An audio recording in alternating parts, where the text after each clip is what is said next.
Le sujet représentant Apollon sur le Parnasse en compagnie des Muses avait déjà été traité à Rome par Raphaël dans les fresques des chambres vaticanes, source d'inspiration probable du tableau de Poussin. Poussin en avait déjà fourni une version différente dans une toile qui se trouve actuellement au musée de Hanovre, peinte vers 1627. La lumière dorée et les couleurs chaudes dénotent l'intérêt du peintre français pour les artistes vénitiens du XVIe siècle, surtout pour Titien.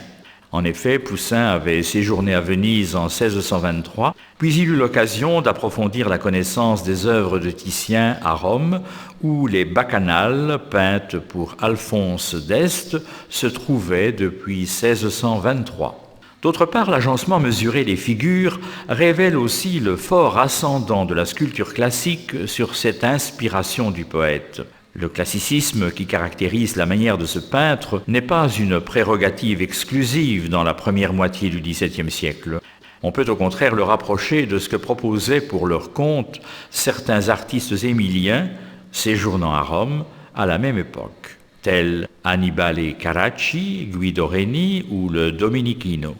Le classicisme de Poussin transparaît nettement dans la sérénité et la pondération de la composition dans laquelle les figures sont régulièrement espacées. La lumière dorée provenant de gauche suscite une impression de calme et de sérénité en modelant mollement les volumes. Le pivot de toute la scène est la figure d'Apollon située au centre de la composition. Les troncs d'arbres à l'arrière-plan rythment les différents niveaux de profondeur. L'agencement souple des figures dans l'espace contribue lui aussi à marquer les différents plans. L'horizon bas du paysage environnant confirme que la scène se déroule au sommet du Parnasse. Ce tableau fut exécuté par le peintre français Nicolas Poussin vers 1630 à Rome, ville où l'artiste résidait depuis 1624.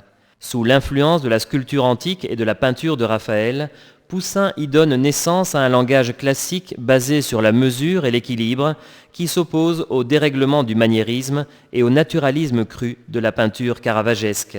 Dans le sillage des théoriciens du XVIIe siècle, Poussin cherche à traduire en images l'idée de beauté et les valeurs qui animaient la littérature et la poésie antique, principale source d'inspiration dans le choix des sujets de ses œuvres.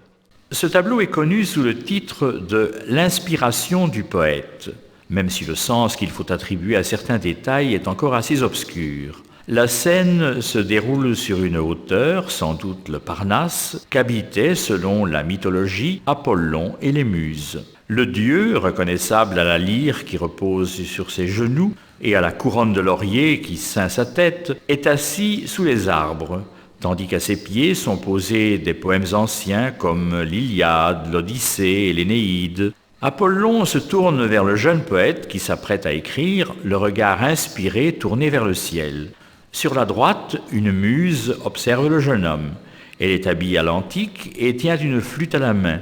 On l'identifie habituellement avec Calliope, muse de la poésie épique. Un génie ailé s'apprête à couronner le poète de 2 couronnes de laurier, tandis qu'une 3e couronne est tenue par un autre angelot figurant à côté de Calliope.